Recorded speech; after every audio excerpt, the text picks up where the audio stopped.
Hi friends, నేను మళ్ళీ వచ్చేసాను. ఇవాళ మన ముచ్చింతలకైతే వచ్చేసాం. మనం అలా వచ్చామో లేదో మన కోసం ఏరోప్లేన్ కూడా వచ్చింది.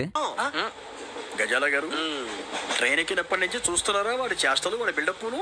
అసలు ఈ ఆలయం ముఖ్యంగా సమతామూర్తి విగ్రహానికి ప్రసిద్ధి చెందింది. అసలు ఈ ప్రదేశంలో మన దేశంలో ఉన్న 108 ముఖ్యమైన వైష్ణవ ఆలయాల్ని ప్రతిష్ఠించారు. ఇంకా ఈ ప్రదేశంలో ఒక మ్యూజియం, ఒక ధ్యాన మందిరం కూడా ఉంది. ఇంకా అలా 108 గోపురాలని దర్శించుకొని జూకి అయితే వచ్చేసాం. ఇంకా లేట్ చేయకుండా జూ లోపలికైతే ఎంటర్ అయిపోయాం.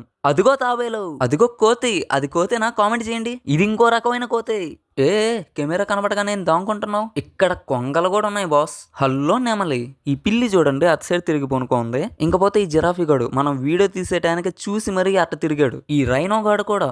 సరే, వీళ్ళందరూ అటు తిరిగారంటే అర్థం ఉంది. అసలు నేను జూకి రావడానికి మెయిన్ రీజనే పులి, సింహం. ఈ సింహం కూడా అటు వెళ్ళిపోతుంది చూడండి. ఈ సింహం గాడైతే నిద్రపోతున్నాడు. రేయ్, మేము వచ్చిందే మిమ్మల్ని చూసేదానికి రా, మీరేంద్రా నిద్రపోతున్నారు? పులిమావా, నువ్వు కూడానా? రే ఎలుగుబంటు, ఎవర్రా నువ్వు? మొత్తానికి మన పులిగాడైతే వీడియోలో పడ్డాడు రా నాయన. ఇది మావా సంగతి. ఈ వీడియో కనుక నచ్చినట్టయితే లైక్, షేర్, ఫాలో చేయండి. నెక్స్ట్ వీడియోలో మళ్ళీ కలుద్దాం. బాయ్.